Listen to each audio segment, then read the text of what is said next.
Minikino office, Annisa in Jakarta, there's Kristy in Netherlands, Aaron in Melbourne, and Jonathan in Kyoto.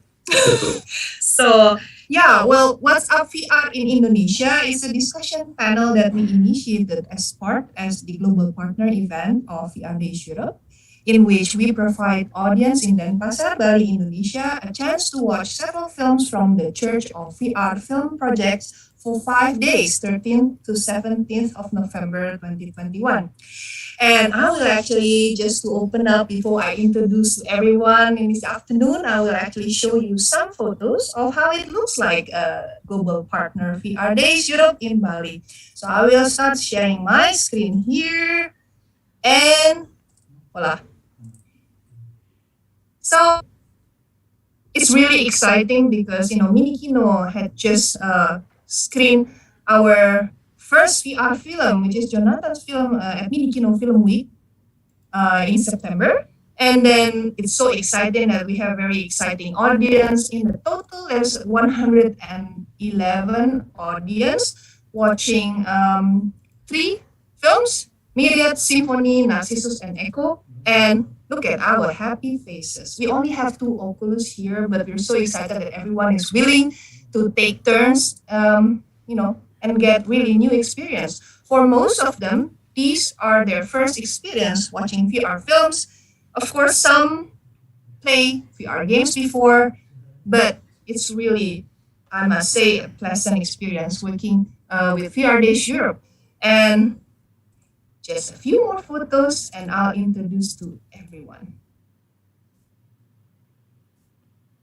Okay, and I will not be alone. I will be having Jolinde and Haas as my co-host this afternoon. For the next 75 minutes, we'll also speak together with her. Lynn, as I usually call her, grew up in Southeast Asia and West Africa and went on to get a bachelor degree in arts communication at the Fine Arts University of Applied Sciences in Amsterdam, the Netherlands. She's been involved in the film industry for 20 years and currently runs the Immersive program at CineMart and IFFR. She is also the founder and program director of the Ombak Bali International Surf Film Festival. I'm officially a fan of her festival.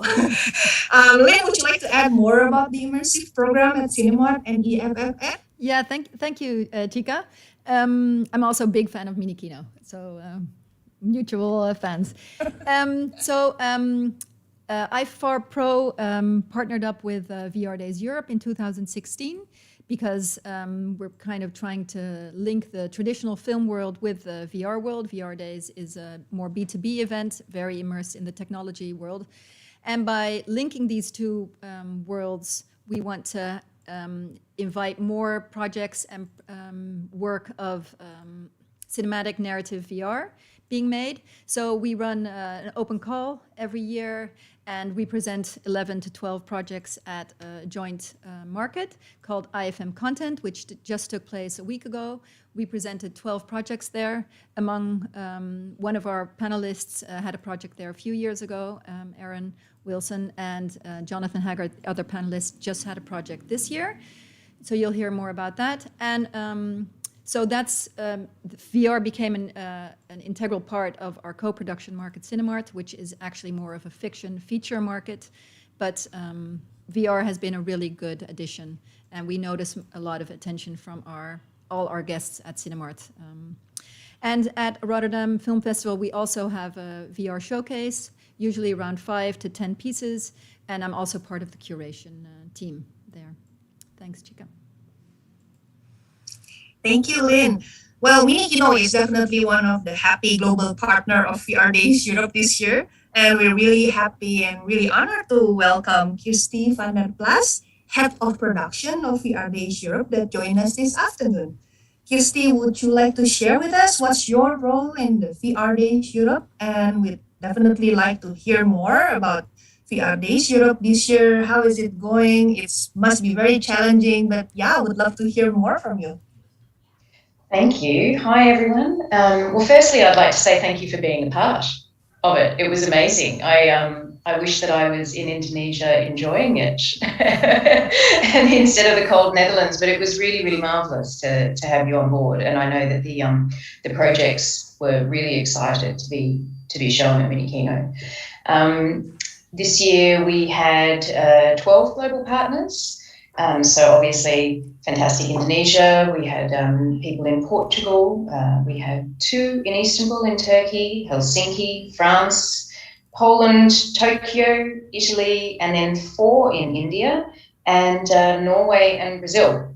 So it was a really, really wonderful start, and hopefully something that grows bigger each year, because it's a way that we've tried at VRDays to create something where we feel a little more connected, given that we haven't been able to do really full-on physical events, which is obviously, you know, where we come from and the thing that we'd like to get back to. But it's been wonderful to be able to share the love a little bit across the globe, and I hope we continue to do that, even if we do go back to a fully physical event.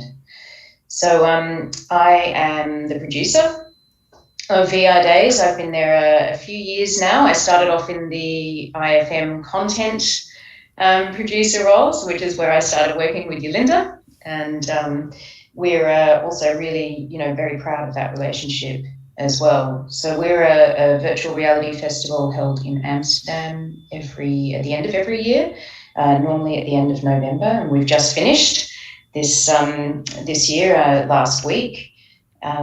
This year we had a hybrid event, so we were physical in a very small way in Amsterdam in the public library, and all over the world, and also in the Laval virtual world. So the online event actually was quite successful this year, which was good, because I think last year everyone was learning how to do online events, and all at the last minute. So it was good to see that people were a lot more engaged in the concept of being online this year, and I think the format that we chose this year for online was a better fit for the festival as well.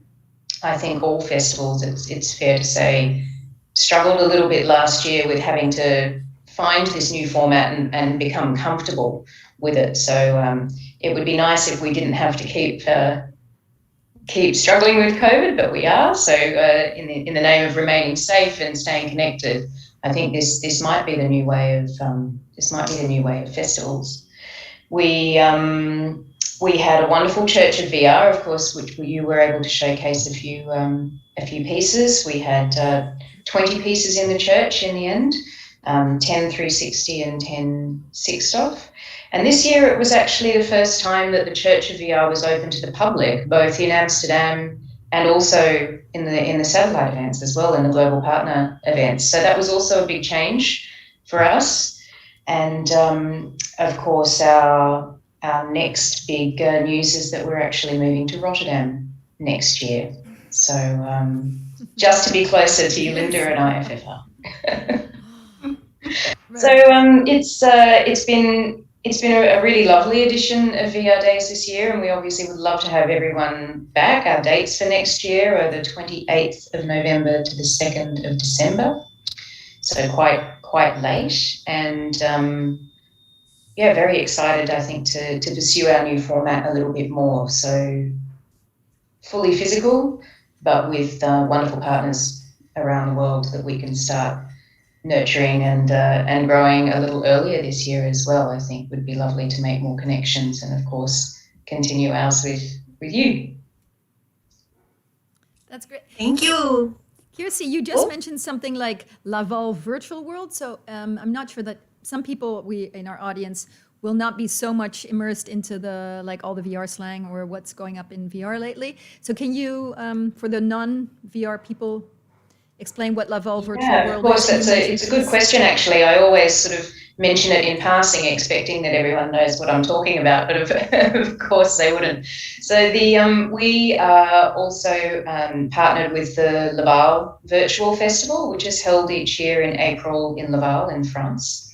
And they have a virtual world, almost like if people are familiar with the Sims world, where you create an avatar and you can go to conferences, you can have meetings, you can socialize, network. And we use that world during VRDays to bring together the online community. So this year we had the Amsterdam conferences that were streamed for 5 days into a conference room there. We also had a conference room dedicated to discussions on the metaverse, which was purely in the virtual world. We then had 5 different floors of places that people could visit, and all of this was available free to access. So the global partners floor, where you could go and meet our global partners. There was the business solutions floor, a floor for European Horizon projects, creative industries, and healthcare, science, healthcare, and research. So we're a very broad festival. We cover a lot of different topics, and this was a really good way for people who also don't have VR tech at home, because as we all know, tech is quite limiting. So it's great if you've got a VR headset, but if you don't, it can exclude you from some of these festivals. So it's a desktop application, and you create an avatar, and you can go and chat to people. Some of the avatars people create are very interesting indeed. And it was fun. We had someone just to turn up and run the help desk for us for a little while,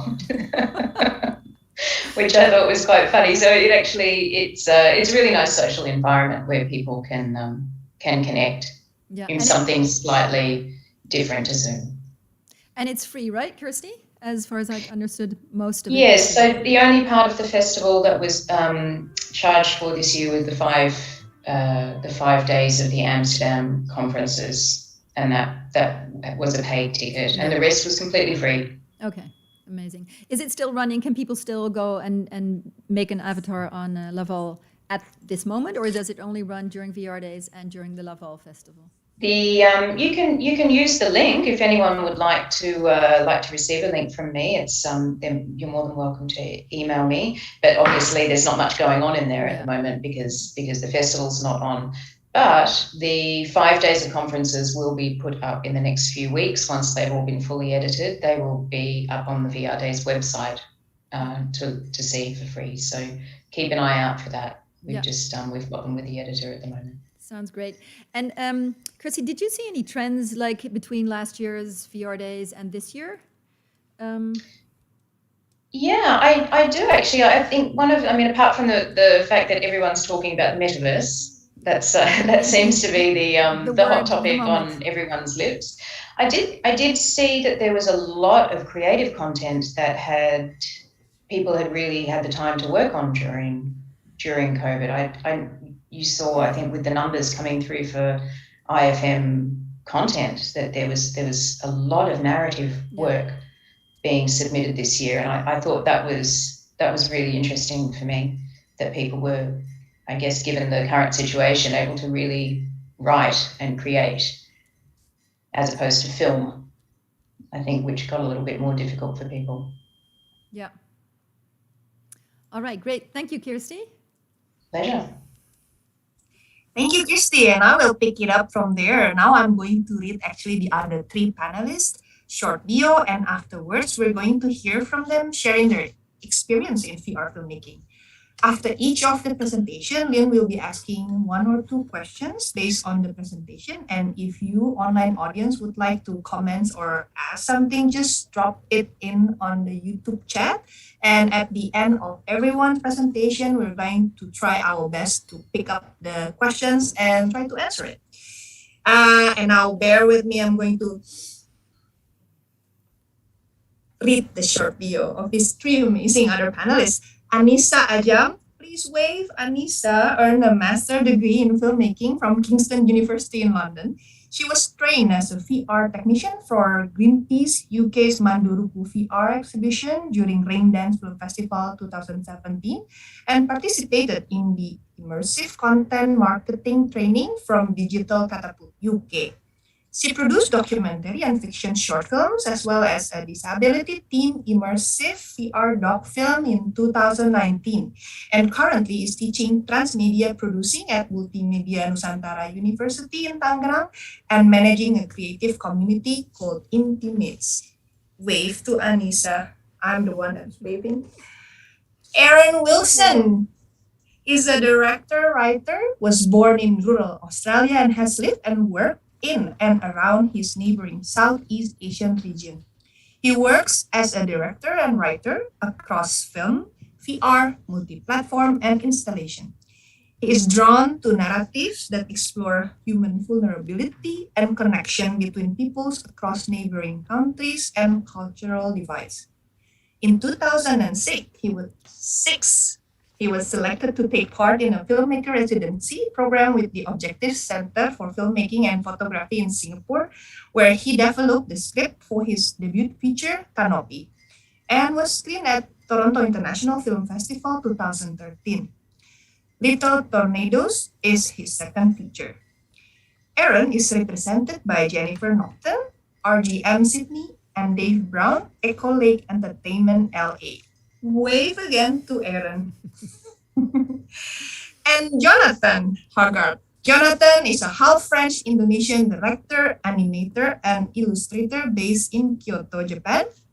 Between documentary and animated fiction, based on his experiences and researches in sprawling cities such as Tokyo, Jakarta, he tells stories through traditional animation and new media. In 2020, his first VR film, Penggantian, Replacements, a follow-up of his 2008 Time Lapse, was premiered at Venice Film Festival and won the Crystal of the Best VR in Annecy Animation Film Festival. And I believe later Jonathan can elaborate on so many awards that are given for Penggantian. Jonathan is currently working on Replacements spin-off Alternates, a VR Uchronia that takes place in Bali. That's a big wave for Jonathan. Well, thank you. That's really impressive bios. And now, actually, we're going to hear stories from Annisa about a VR film that she produced in 2019 and her passion of VR films. So the floor is yours, Annisa. And sorry. And I will actually also pull out any video and photo that you need. So just please call. Yes, true. Well, thank you so much for the opportunity, and I'm so honored and so humbled to be here. Considering all the bios explanation previously. Well, thank you for having me. I'm gonna tell a little bit why I am going to VR filmmaking. Basically, it's because I am more into filmmaking for change or cause cinema filmmaking. So I was trained as a PR technician before for a Manduruku uh, virtual reality film, which actually showcasing about social awareness regarding indigenous people. So when I was being the audience and being the technician, I felt so impressed by the film, by the impactful effect of watching it with virtual reality, and that's why that it brought me to I want to do something like that as well. So in 2019, I think I was very lucky because that was a very first virtual reality lab hosted in Indonesia. It was hosted by Film Festival Documenter Yogyakarta, and also it was being funded by an NGO called Voice Global, and they announced an opportunity that we can submit proposal of a virtual reality project that has a theme of disability. And that's why we applied for that project because I have a friend of mine, which is she's a deaf dancer and also a teacher and also a theater play director. But she is completely deaf and she had also children, students, which also are all of them are deaf. So I think like her story, I want to tell it through VR, through virtual reality, because when I just say it, to a person, they couldn't believe it because they don't know how a deaf friends could actually learn about music and coping up about dancing and even doing a theater play. So I want to show it through virtual reality, and I asked her, and then She agreed on that, and then we applied for this virtual reality lab, and then we got accepted, and we got trained to use camera, 360 camera, and also binaural audio, and we paired up with a friend of mine, which is an IT programmer, and then we made a self-made haptic gloves at that moment with a time code, and then we matched it with the visual that we had. So we will see the experience of my friend, a deaf female teacher, to see how she connect with music, how she teaches music to the children, and how she directed a play in a theater room. So yeah, I want to show a video of the interaction of people watching it.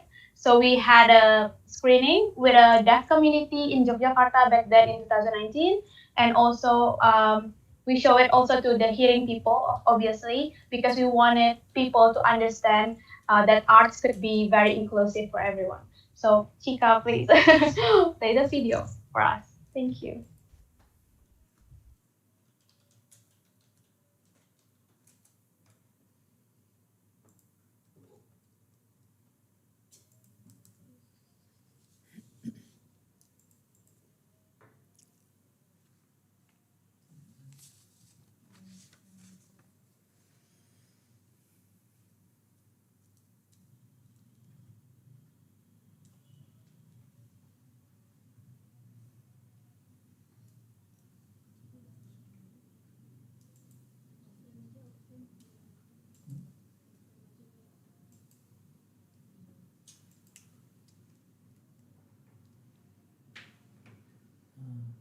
You should tell Chika that there's no video. Yeah, Chica, there's no video at the moment. Let's see. Not yet. It hasn't. So sorry about that. See, Yeah. doing too much multitasking. Let's start from the beginning, shall we? And I think you're now seeing something. Yes. Yeah. Awesome. Sorry about that, Annisa. No worries, no worries.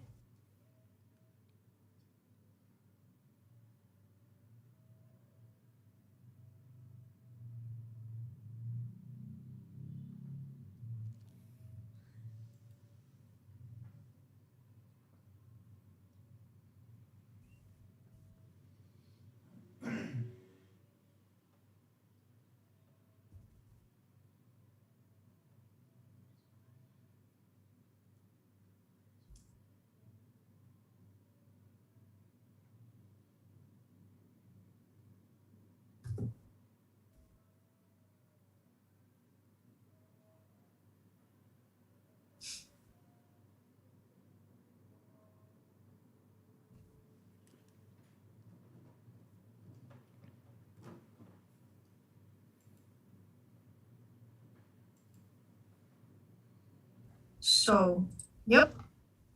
Yes, thank you. So that was a glimpse of the reaction of people watching the VR. I'm sorry we don't have the trailer of our film yet because it was exhibited through a website as well. So if you want to watch it, you can watch it through the website.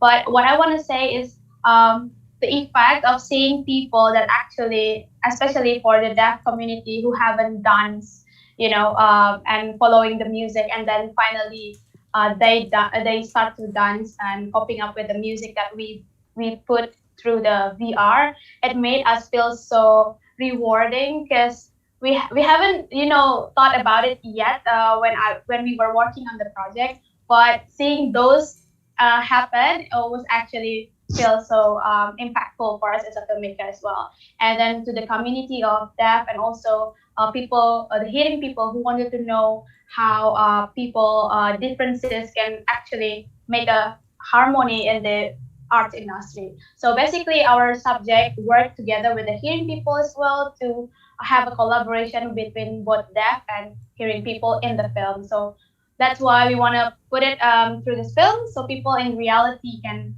also adopt that spirit and they can collaborate in real life. So yeah, so basically VR helped us a lot in making it through a more impactful experience rather than to any other format, I think, for this particular story. Yeah, so maybe the picture, Chika, please share it to the screen. Yeah, I want to show my protagonist in the film. That's why we want to put it through this film so people in reality can also adopt that spirit and they can collaborate in real life. So yeah, so basically VR helped us a lot in making it through a more impactful experience rather than to any other format, I think, for this particular story. Yeah, so maybe the picture, Chika, please share it to the screen. Yeah, I want to show my protagonist in the film. That's why we want to put it. Oh, sorry. I think yeah. Well, it's okay. Adopt that spirit and they can collaborate in real life. So yeah. So basically, VR helped us a lot in making it through a more impactful experience rather than to any other format, I think, for this particular story. It's okay. Yeah. So maybe the picture. Sorry, there's Yeah. something with the sound. Yeah, but it's okay.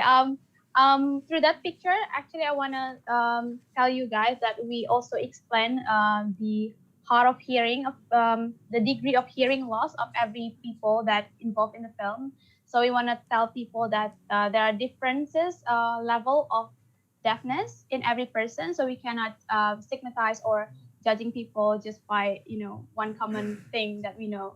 So yeah, I think that's new understanding that I also gained throughout the process of making the film. So it's such a good learning process and also very impactful platform and medium to tell this kind of story, we believe.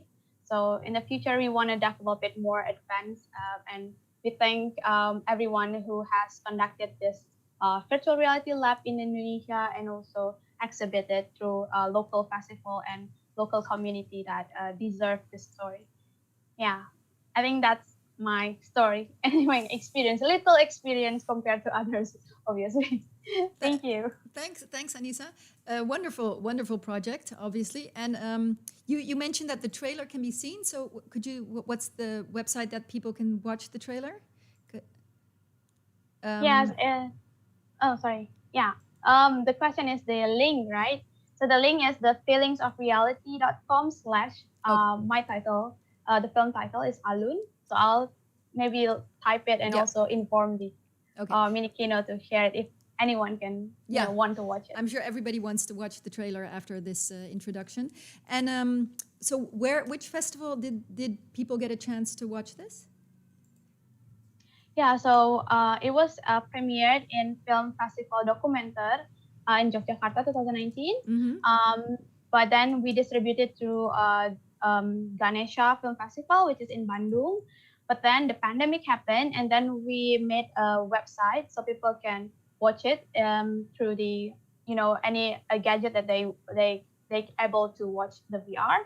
But then unfortunately they cannot feel the glove, the immersive part of the haptic glove.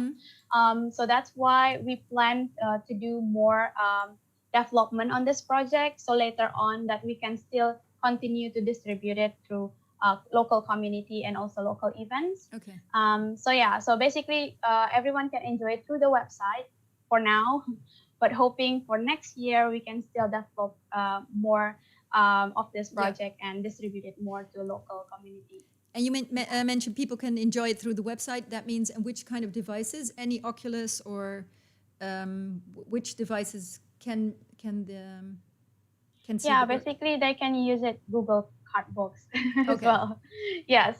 So anybody with because a Google Cardbox. Previously we exhibited through Oculus Go, but then we plan to do it more inclusive through the website.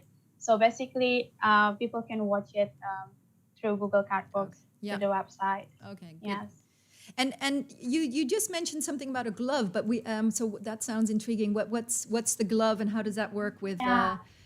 Shortly tell us more about the glove. Yeah. So basically, all the music or beat or any sound can have an effect through the deaf people. So that's kind of like different level of how they can sense the very how to say, like a very soft sound. So we want to translate it through the for the hearing people to know how exactly they can receive all the senses like that. So we put it through the glove, the time code, that they can follow the beat when the protagonist is feeling this touches the speaker. So they learn the music by touching the speaker, like the huge speaker, and then they touch it. And so we connect it with the glove. So the hearing people who watch the VR, they know which part of the beat that the deaf people can sense it. Yeah. So that's basically the way we wanna, as a hearing people myself, and also I have a brother who has hard of hearing, so I want to know how he felt, and I hope that people also intrigued to get to know how deaf people coping up with music, and they have a little understanding in between. Yeah, through this glove. Yeah. So you made special gloves which accompanied the headset, so people can kind of feel feel the music through the pulses. Exactly. Yeah. So in the film, the protagonist is dancing and through the traditional music, but you cannot tell that she's deaf basically. But then when she's alone and then she's learning about the music, she's touching the speaker, and then you know that she's actually learning and sensing the music, every little sound that she can sense it. Yeah. And are you developing this project further? Is this going to be is this done now, or is it an ongoing project with more dancers or? So basically, we are now finishing our 2D version of this, but not with the same protagonist, but the same community with the same deaf dancing community or arts community. So we're now in post-production for the 2D documentary film, but at the same time, we're also planning to do impact distribution and impact events, and also creative products that we plan that we can able to develop the VR that we have made to more advanced one, and then be exhibited through more advanced VR headset like Oculus Quest or something like that. So it's more reliable gadget rather than the one that we've made, like self-made, self-programmed haptic glove. So yeah, we're thinking of developing it through the grant that we will apply for the impact distribution of disability arts team project that we are doing right now. Yeah. Is there any specific VR funding in Indonesia? People who want to make VR, like where you mentioned disability grant, but is there also anything specific for VR? For specific in VR, as far as I know, they don't have it yet in here. That's why I told you that I felt so lucky, because there was like very first grant in VR and then I received it. But we have a lot of creative arts grant that basically if I apply as a new media or I apply as a innovative project, they most likely they can also feel interested to to get the grant. Yeah. So I'm looking for that, and I'm applying for those kind of grant. For I anybody, think it's much more flexible. sorry, for anybody listening or watching this now, could you share the names of these? So or later on, I'm sure there's lots of people who maybe would like to make their own projects and are interested about how to funding. So, So yeah. would you like to add anything, Annisa? So I will share. I mean, I can share it to you guys, or what opportunity that you can think of, or any future projects maybe, or something like that. I will type it later, or I'll give it to the committee as well. All right. Yeah. Great. Thanks a lot. Thank you. Thank you, Annisa and Lynn. And I'm sorry, I think I made the mistake. Annisa's video are supposed to have sound. So anyhow, thank you, Annisa. So we're gonna move on to the next panelist. Aaron, it's yours, and let me know if your video doesn't work. I make you co-host already. Aaron Wilson.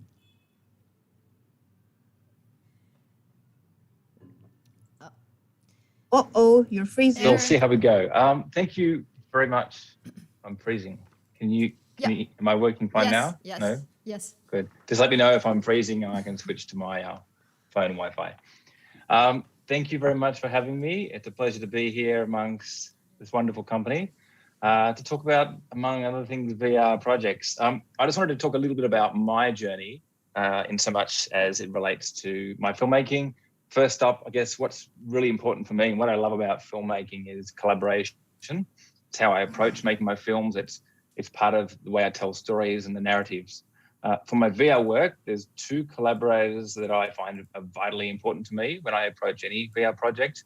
A strong producer and a really curious and talented technologist, because there's so much about VR that we're all learning and figuring out as we go, and having people to really interrogate the technical side of things alongside the creative is really important for me. I can't overstate the importance of these two roles in I guess the work that I'm doing.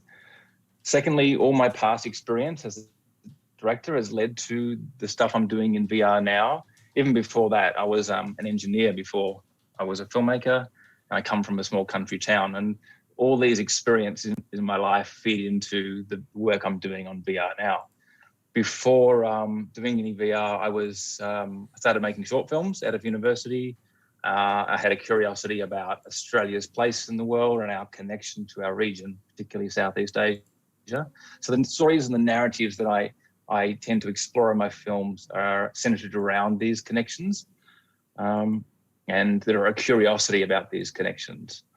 I started making short films around 2004. I made my first feature film in 2013, and it was set in Singapore and Australia. And after that, at the same time, I started to do work for a production company in Melbourne called Airbag, doing mostly commercials in Australia and Asia.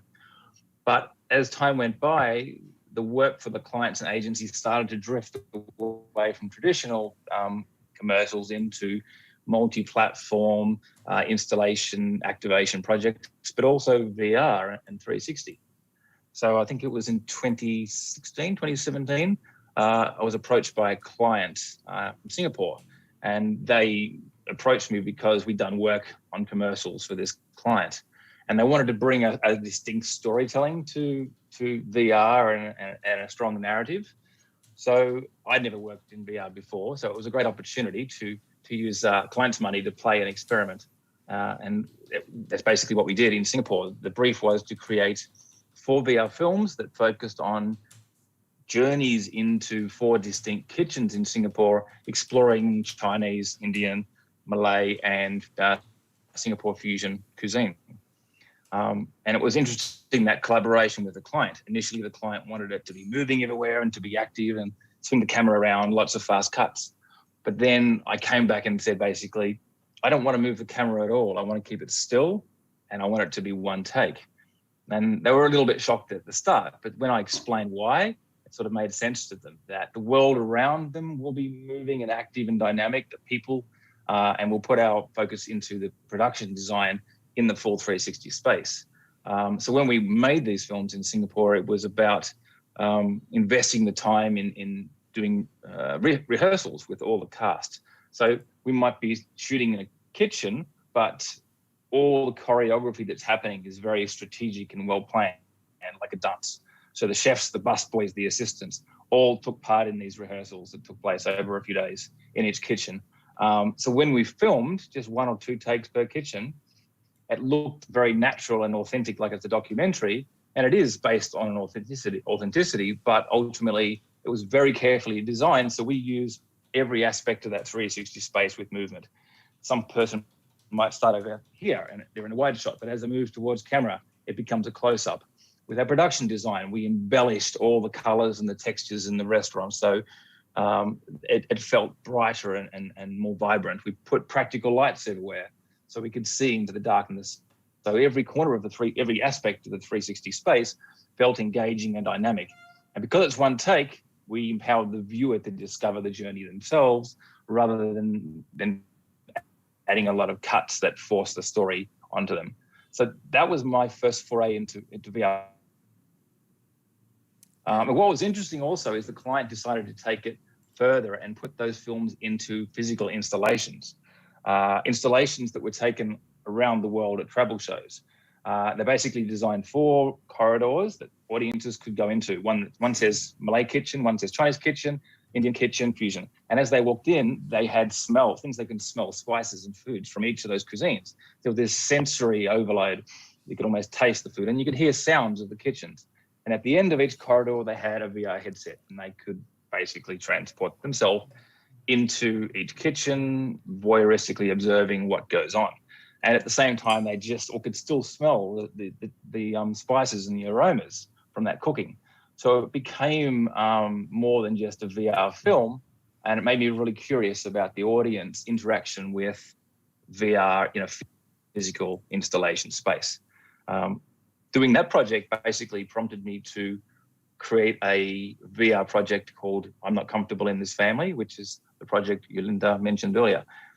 We were lucky enough to be presenting the project at Rotterdam in 2018, VRDays. And that after that pitch session, we met people that helped finance filming part of the project. The project consists of 3 VR films as part of a physical installation that audiences can go into and observe dance and textures from the world that the VR films speak about. But when people put on the headset at the center of the installation, they're transported into 3 different stories that speak about culture and tradition and communities that surround or are a part of the Australian Southeast Asian region. One story is Indonesian, one story is Indigenous Australian, and one story is Samoan. And each story follows one artist, a performer, performing a ritual, a routine, a dance, but it drifts into their mind and into their memories of childhood where there was tension or frustration in their childhood, and we learn and we voyeuristically observe the frustrations of these characters growing up. But we also see textures of the world, the culture and the color and the energy and the tradition around them in their small village life that ultimately finds its way into their performances, dancers or artists as an adult. So it's just 3 VR films speaking about the importance of tradition, ritual, culture and dance as they affect one individual, but each individual, if you compare them side by side in the 3 stories, are ultimately going through similar feelings and experiences. And for me, it's back to the reason why I make films. It's about connection across different cultures, particularly in our region, focusing on 3 different people in 3 different countries that effectively feel the same things growing up. At this stage, we filmed one of the VR projects, and it's called Yopu. And I believe, Chica, you've got a trailer there to play that film.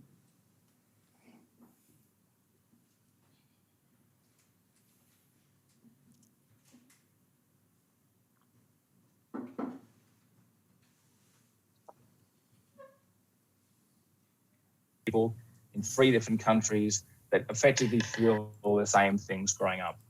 At this stage, we filmed one of the VR projects, and it's called Yopu. And I believe, Chica, you've got a trailer there to play that film.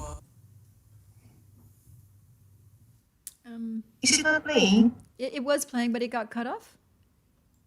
Oh no. Okay, let me try it again.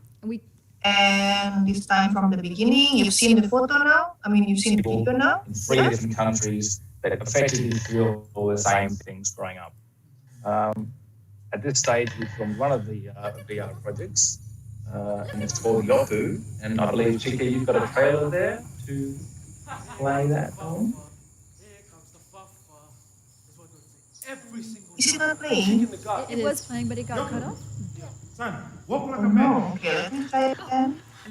And this time from the beginning. You've seen the photo now. I mean, you've seen the photo now. In 3 different countries that effectively feel all the same things growing up. At this stage, we filmed one of the VR projects, and it's called Yopu. And I believe. Can you put me on mute? Okay. Does it work?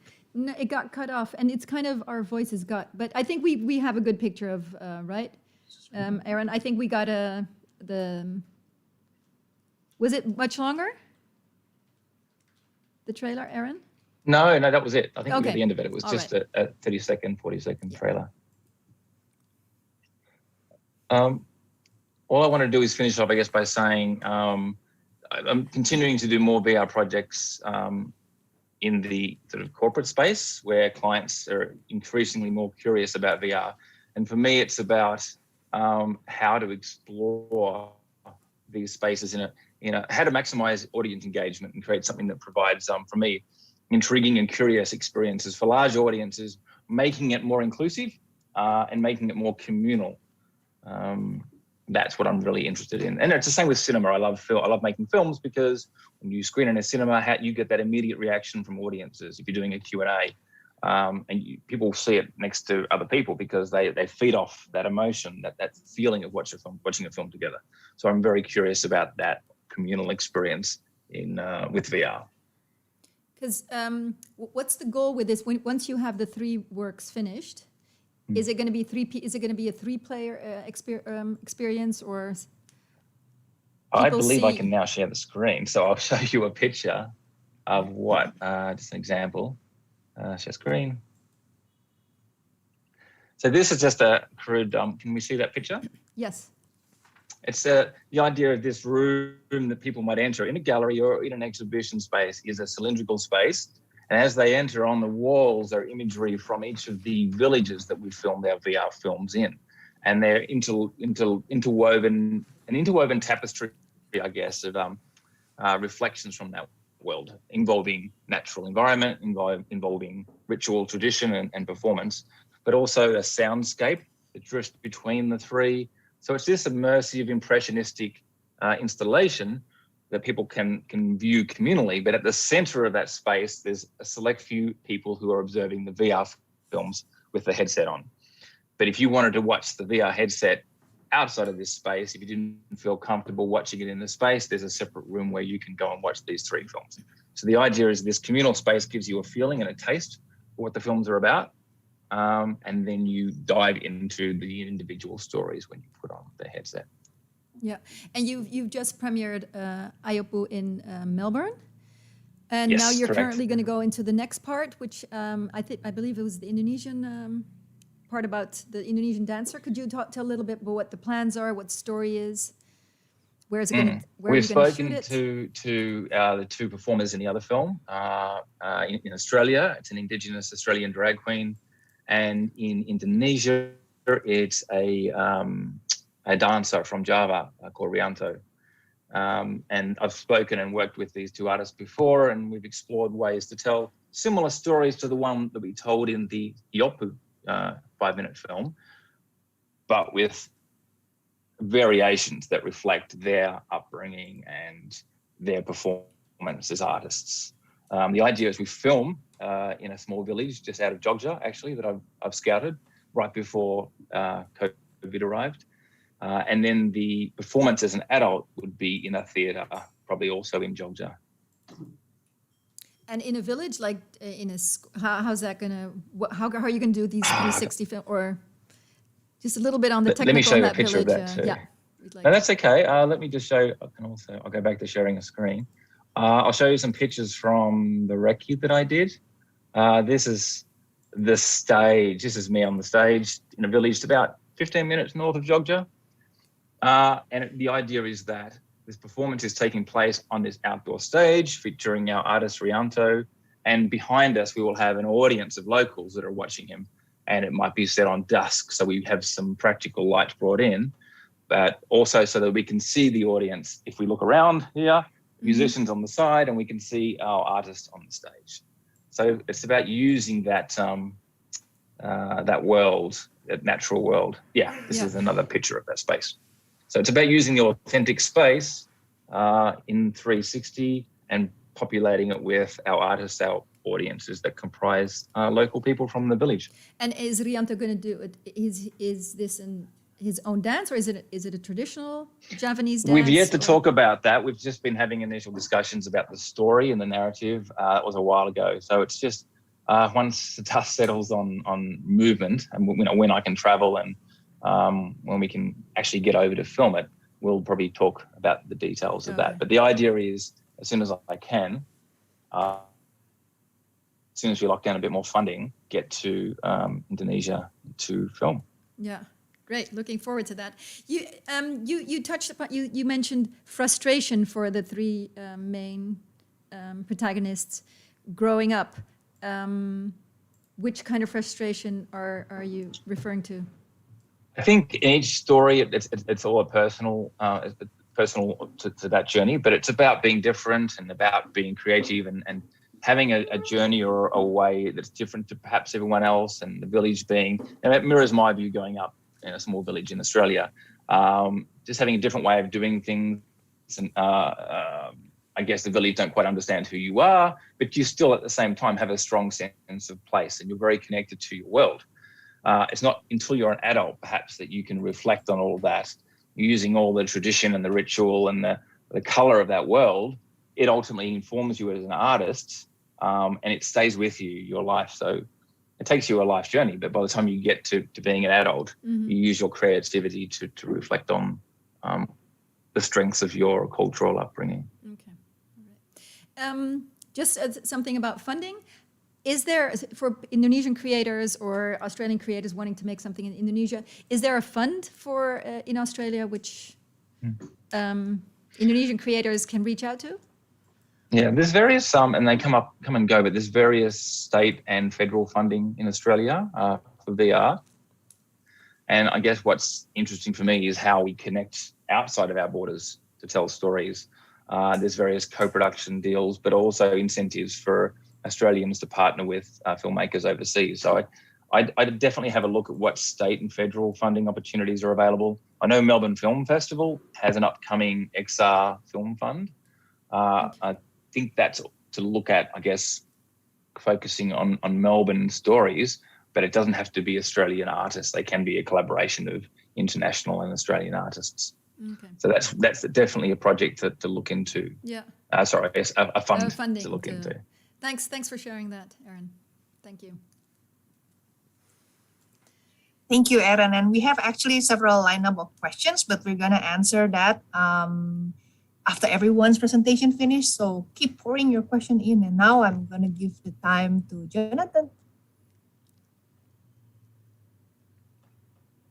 Yes, hello.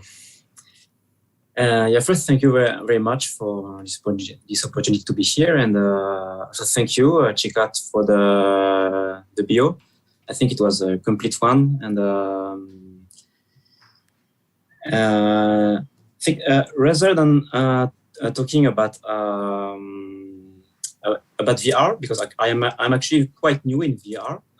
I bought my first VR set less than 2 years ago, just before the production of the end of the production of Replacements. So I want to talk about Replacements origin, and also a bit about my origin. That also because I'm half French, half Indonesian, and my mother has origins in Central Java, and it's a place that is quite important in my work.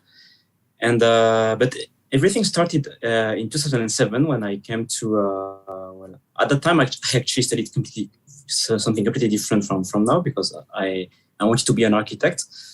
And so I didn't know that I would be in animation and then in VR. And I was really, really fascinated by the city of Jakarta, because although my grandmother was originated from Central Java, in Solo actually, I went time to time to Jakarta, and I didn't realize actually until later it's actually the second most populated city in the world. And every time I went there, I was very fascinated by this mix of chaos, of colors, of traditions, of good things, bad things, of any human feelings. And so I wanted to make some researches there in the small alleys of Jakarta, and which is why I came to my first short film, which is called Time Lapse, and which was also a mix between so these researches I made in the small alleys in Jakarta, and some memories from my grandmother, who was sick at that time, and she actually died 1 year later in 2008. And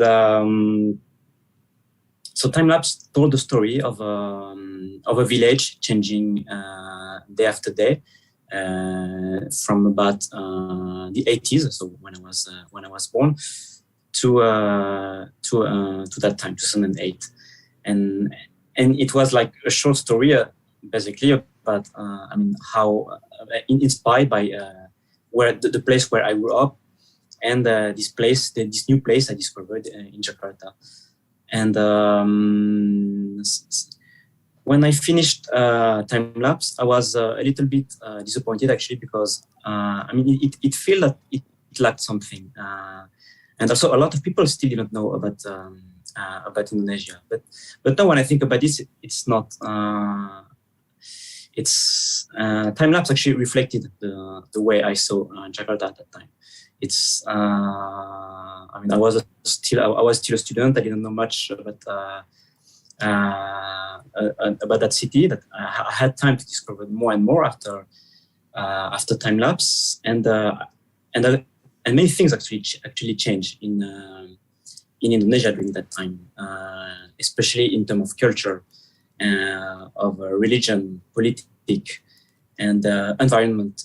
So then I realized that actually Indonesia was much more important than that many people thought, and I thought that many times I should update Time Lapse, and then I had the idea of maybe not updating Time Lapse, but making a new story about this nostalgic feeling, about this intergenerational relationship, but still talking about that city, talking about the city of Jakarta in different scales, in the urban scales, in the village scale, in the family scales, and in the heart scale.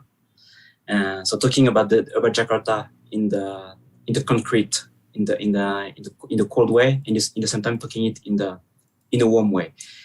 And I thought this was not only a good way to make Indonesian people realizing the importance of their origin, which is like my grandmother often told me that we should remember our roots to understand our future.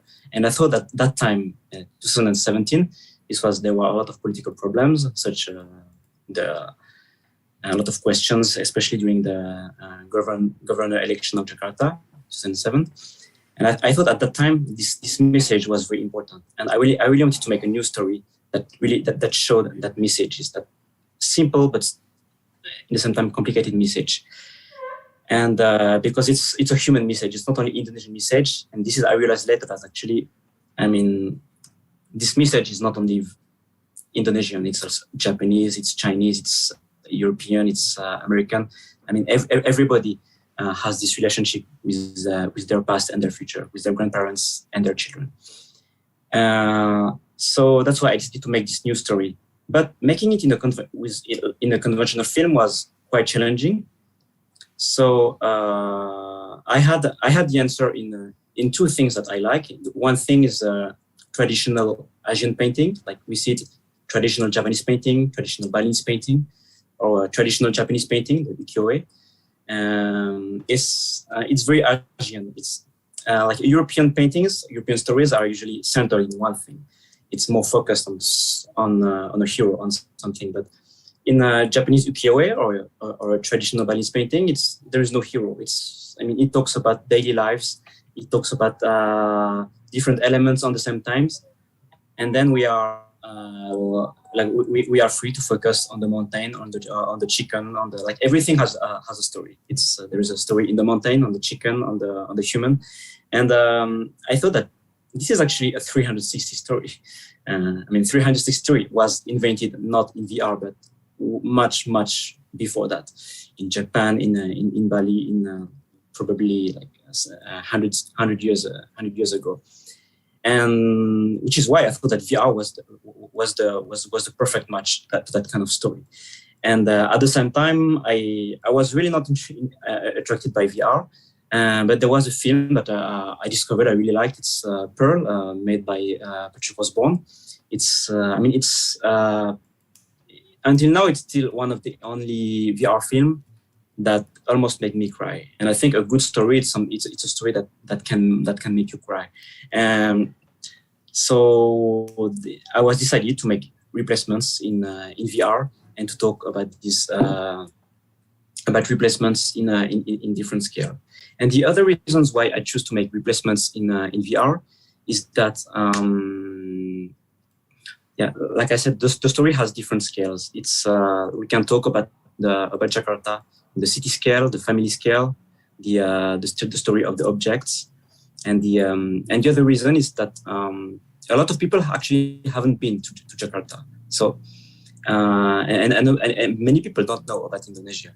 So making it in VR, it's like in VR, the audience is not only exterior to the film; it's inside the film. They are inside the film.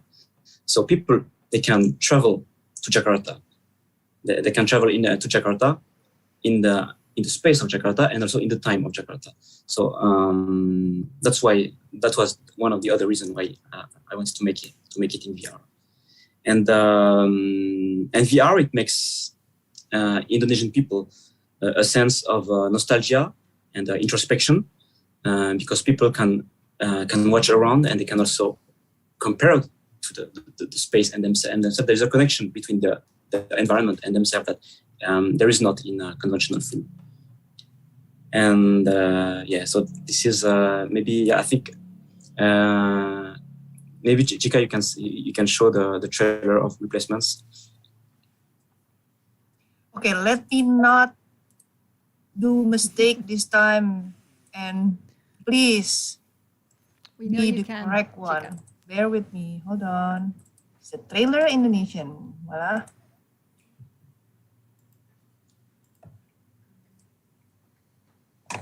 Oops. Voila. Okay.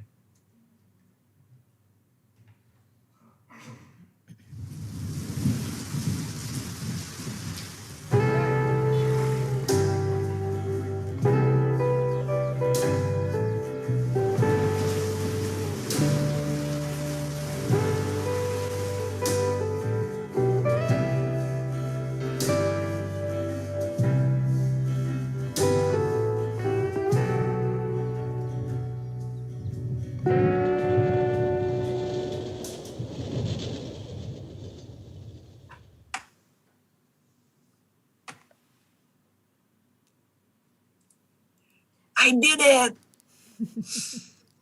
Thank you very much. Good job. Yeah, and do I have a little bit of time to talk about? So this was about replacement. So this is my first film in VR, and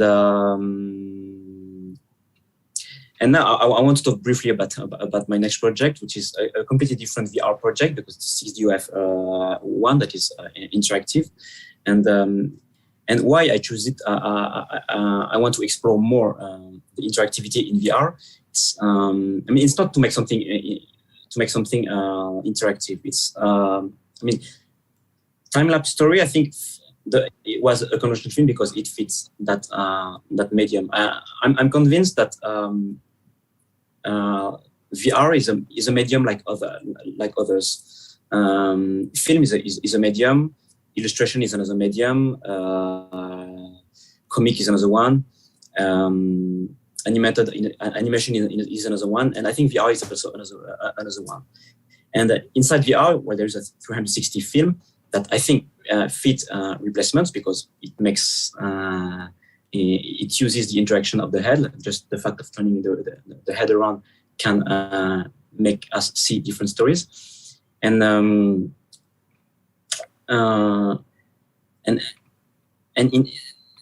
I was thinking about how can I make something using a 6D UF.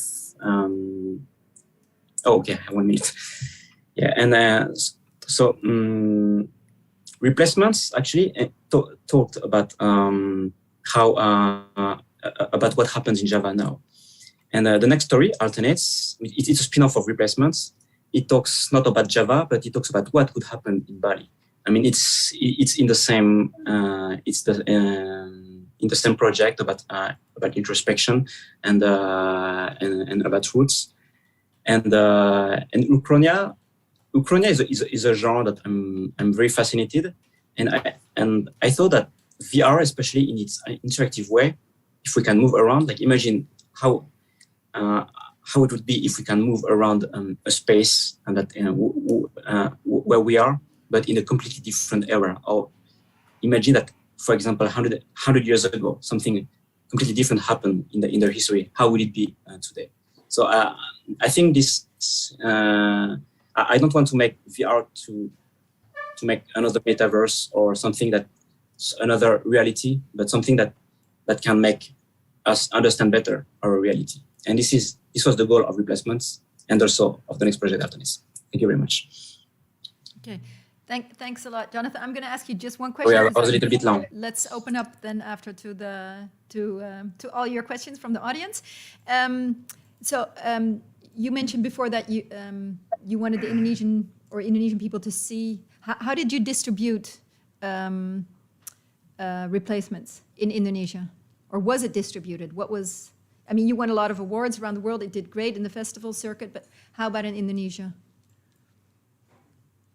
Yeah, that was the very surprising thing because actually replacements. At first I thought that replacements could work only in Indonesia and not overseas, because I thought that people won't understand enough replacements, and I was wrong. People could understand replacements better than what I thought, and actually I actually could distribute replacements in many countries.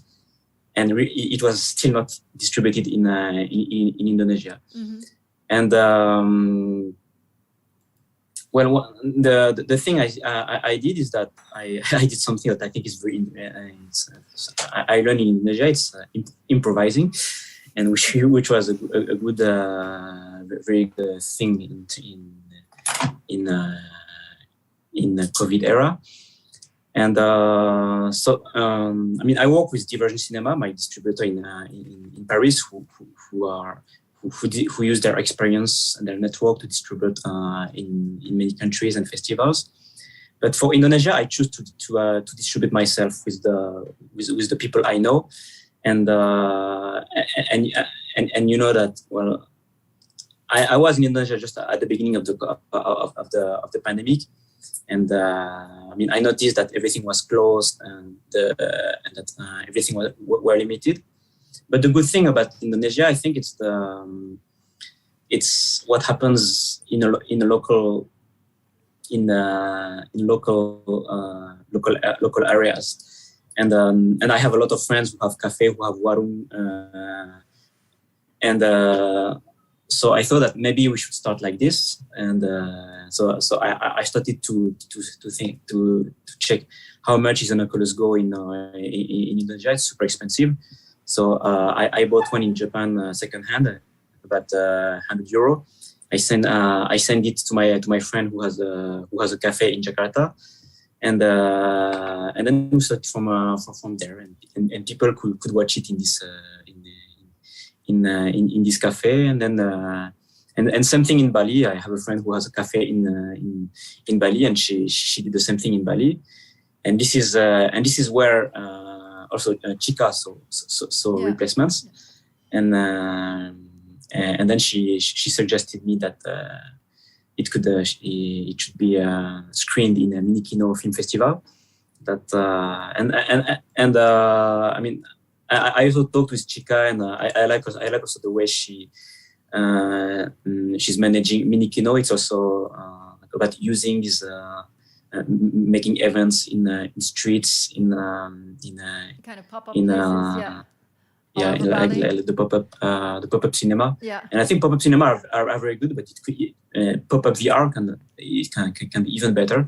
So I think that's something that we should think more about for VR distribution in Indonesia. Yeah. VR pop-up in Indonesia. I think it fits very great good. idea. Pop-up VR. Let's start this.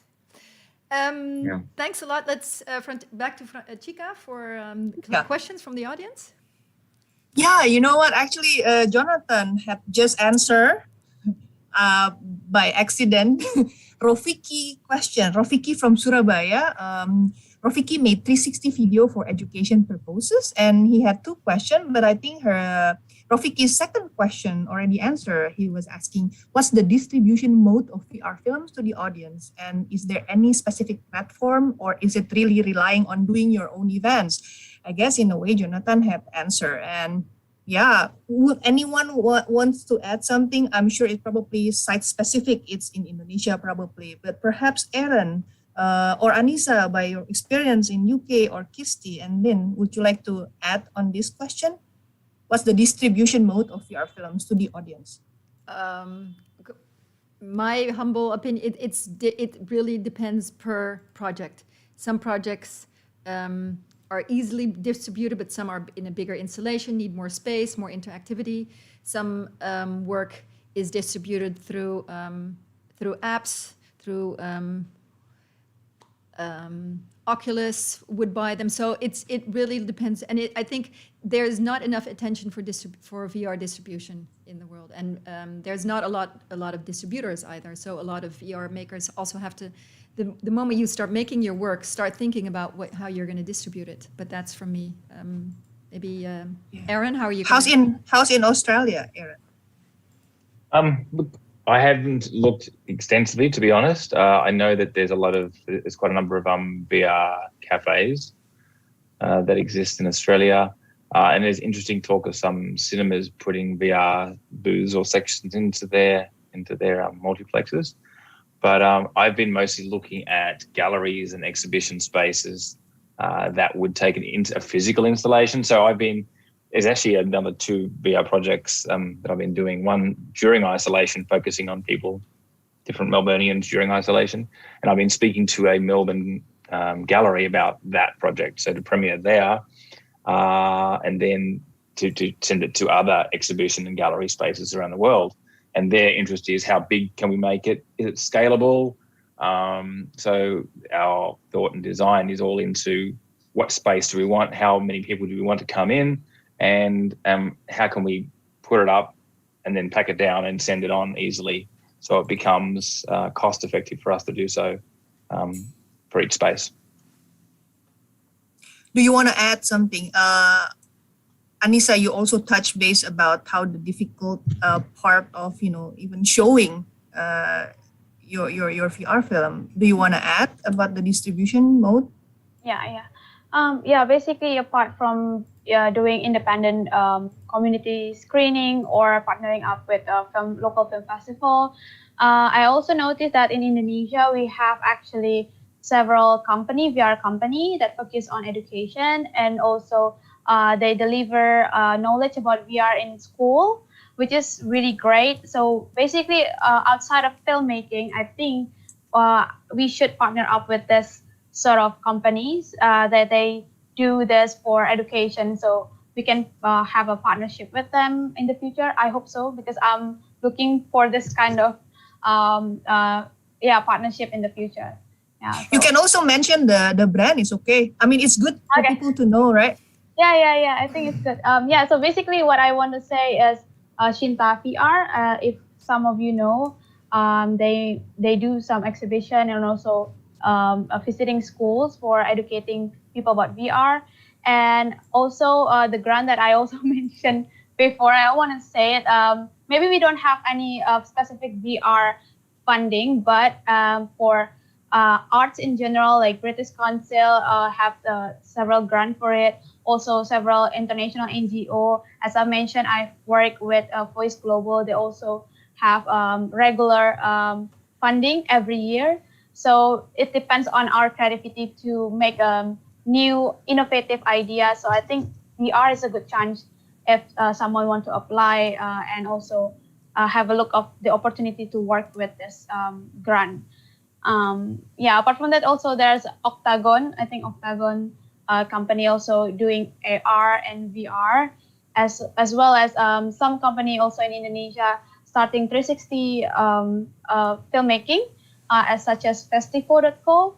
I learned a lot from them as well, and then they started to do like 3D and also live action virtual reality or 360 video as well. So it's good to start collaboration. I think if you cannot find right person, maybe you can just find another collaborator for the future project. Yeah, I hope so. Thank you, Annisa. Yeah, you actually also answer Rofiki's first question about recommendation to learn more about VR filmmaking, which I believe probably Kristy and Lynn can add about this.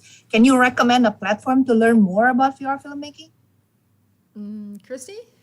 I think that's to you. Off the top of my head, I don't know if I can answer that actually, because it's not a platform. No, I mean, the people that I would know would be the colleges that are around, like the VR Academy here in the Netherlands, and I think the contacts that I would have are quite Netherlands specific. But as far as a platform goes, I don't. It's a really good question. Lynn? There's probably YouTube or tutorials on it. I would say, yeah, if there's no, like, there is more and more VR academies, like film academies who have like VR departments I know in the Netherlands, in Germany, there, in New York. But otherwise, if you don't want to go back to go through that route, I would say explore tutorials, start meeting creators or producers, and I think the technology will become more available for everybody. So yeah, do it yourself, but not specific. I'm not that part of the technical. So maybe Jonathan or Aaron would have more info on that. Well, as I said, I'm not from VR, but I think VR there is not yet proper methods or academics. For example, because I was an animator before, doing replacements, and one of the important thing is to make a storyboard, and how making a storyboard in VR. That's a big question, and I think I talked to other people who make animation in VR, and they had the same question, and they had to I think to make themselves. I think at least during these 5-10 years, we have no choice to experience again and make ourselves. Maybe later there will be some methods and some academics. So we have to build it, which is, I think, the exciting thing of VR. Can I? What do you think, Aaron? Oh, okay. Perhaps that's okay.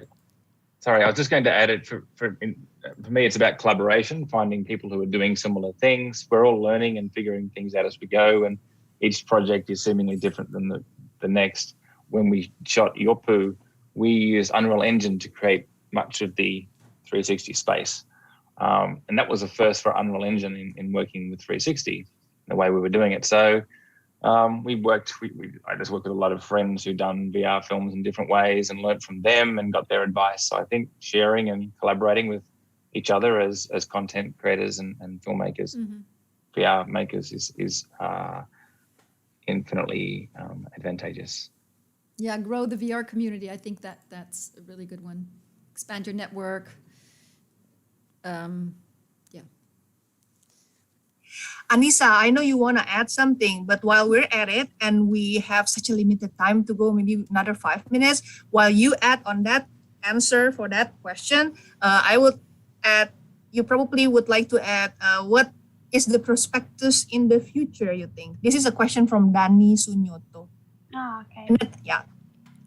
Yeah, I just want to add, like, I'm working on in the university as well, and in my university, in multimedia Nusantara University, we also currently developing a new media in under film and animation faculty.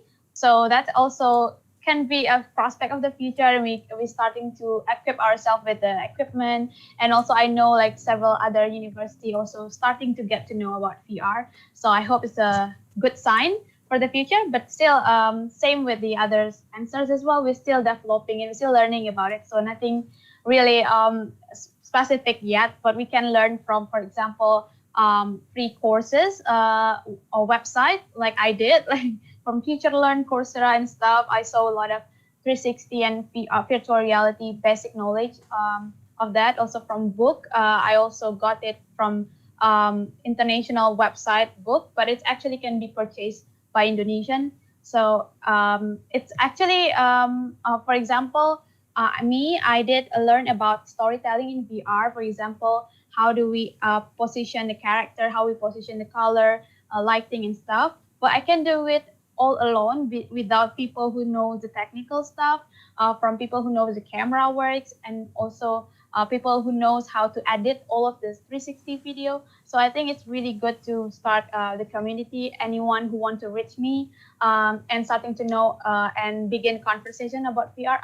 I'm really open for this. And apart from that, last year I also talked with several people that they actually starting to like to make 360 video making into more interactive and immersive video, which is it's a great sign as well. So maybe in the future we can see how the market is responding to this virtual reality filmmaking, and also it could be useful for e-commerce, for education, for marketing, and also for definitely for promoting our tourism as well. So there's a lot of potential for using VR in Indonesia. So let's just start talking about it and start to reach out for each other, and let's find another opportunity to find a new project and make it happen. Yeah. Thank you, Annisa. Aaron and Jonathan, what's the prospect in the future of VR, or your hope in particular?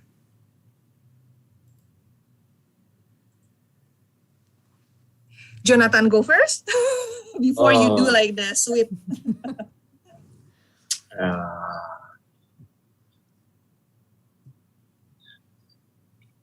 Yes, I think it's like the COVID. It's I don't know, but it's like I honestly don't know about the future of VR.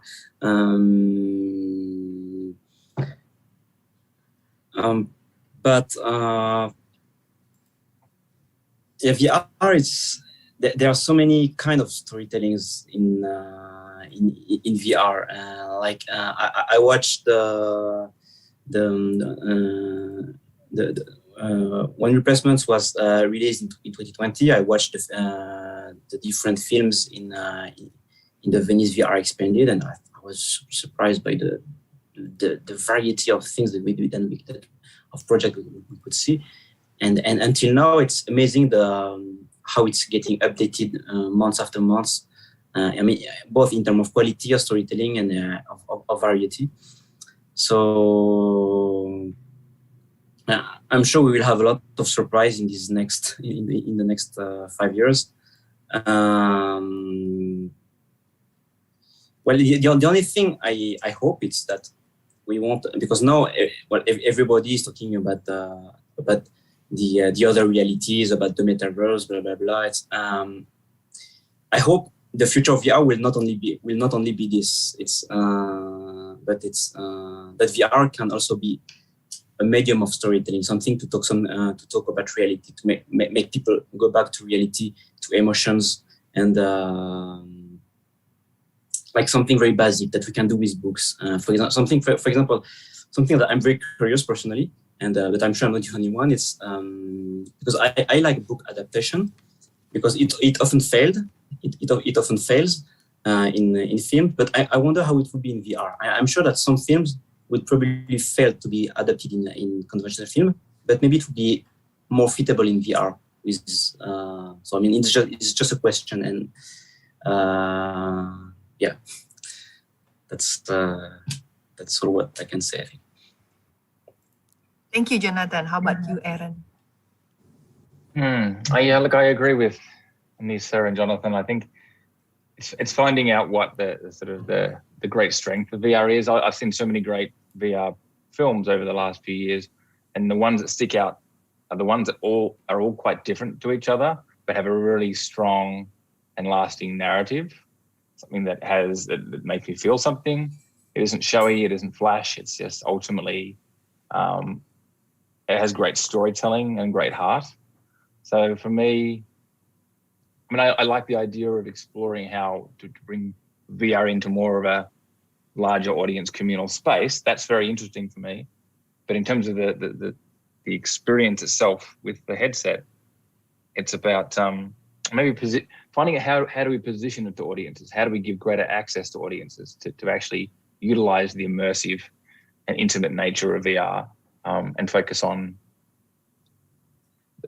the best sort of affecting storytelling that we can use VR for. Yeah, and actually, what a great question, Danny. Thank you for the question from the audience. So Kristy and Lynn, like I think are two perfect person because you are in the industry. So I think, what do you see in the future? You are head of production of VRDays Europe.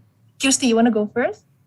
Yeah, I mean, what I see in the future and what I hope to see in the future are maybe two different things. I'm not 100% sure. I think for me as a festival producer, the most important thing is that we need to organise or figure out a way to stop the tech being such a barrier to entry for people, whether or not it's within a business setting, a festival setting, or at home. Like the tech is still too expensive. It still changes quite regularly. So I think that it's a barrier to entry for a lot of people to say, yes, I can afford to have a VR headset at home, and that cost is balanced out by how much I would use it once I own it. And that then limits accessibility for people to be able to see these amazing pieces that are being created. So, I mean, for instance, what a wonderful job Minikino did to be able to be accessible to people so people can come and see something. I think also in the festival situation, people like Jolinde and I try our hardest to make things accessible to the general public, but traditionally VRDays has been a B2B festival. So then once again, it's limiting that accessibility to the general public. And so until we can make everything more accessible to people, there will be a perception that it's not available to everyone. And I think that mixed with maybe not as many distribution channels as there could be at the moment, it's a slow start. But I do think things are changing. But for me, it's always been the barrier of people owning technology or having access to be able to see something. That's the thing that we need to address first and foremost. Yeah. What I see as well, my role, like part of the curation team in Rotterdam, for example, many of our visitors are first-time VR experience. Like in June, we had 4 installations, and I would say maybe over half of the people, a very young audience, which is really promising, very interested and very eager and very keen, but many people for the first time seeing VR. So the more we can showcase it, people can kind of connect with it or try it and then think in the future, hey, I'd like to have this at home. Or what I've been seeing a change in the last few years since 2016-17 when I got more or started working more in VR is that the pieces became a lot longer. Like we now have up to 60 minutes or 45 minutes is not an exemption anymore. It's not like, oh, wow, that's way too long or you can't watch VR that long, because you actually can. And and that there's much better quality being made. I think like there's still so little being made in VR. You cannot compare it to flatties or films because there's just very little being made. So of course the quality, like there's going to be a few good pieces every year, but this is changing every year more and more. And also what we've seen like with projects being like entries at the co-production market at VR with our partnership with VRDays, more and more projects and much more like the quality is just becoming more, way every year. Like it's like, wow, really. And that's, I think, what the more traditional film world, which are the people at IFFR, for example, they are more and more venturing into the VR project because they see the quality and they're, in the beginning they were kind of interested, curious, but they didn't understand anything about it and they would kind of then stay away. But there's more and more people stepping into each other's worlds, which I think is great. So this is what I hope for the future. More collaborations, more great pieces. Yeah. Well, we start with such a great, really like amazing year for us. Minikino is also new. Like, you know, thanks to Jonathan, we can present and then we can, then we get to realize, wow, you know, like we gotta bring more of this experience to more people. So I agree with that. So thank you for everyone's time. Thank you, Kristy. Thank you, Lynn, Annisa, Aaron, and Jonathan. And I like the laugh. Emoticon. So this video is gonna stay. And for everyone interested into knowing what's next, well, you can follow Annisa Adjam, you can follow Jonathan Hagard, Aaron Wilson, follow VRDays Europe, you know, and International Film Festival Rotterdam for sure, and follow Minikino. And yeah, let's stay in touch. And if you have more questions for them, you can email to info@minikino.org, and we are gonna be happy to forward the questions to the speakers. And yeah, let's stay in touch. And again, thank you very much. Yeah, and we hope to see more of VR, not just films, but you know, like the application also in Indonesia. So what's up VR in Indonesia? This is it at the moment, but I'm hoping to see more. So thank you very much. Thanks a Have lot, a Chica. good evening. Have a good morning. Bye. Thank you, everyone. Bye-bye. Bye. Thank you. Thank you. Please stay here for like 10 seconds when, you know.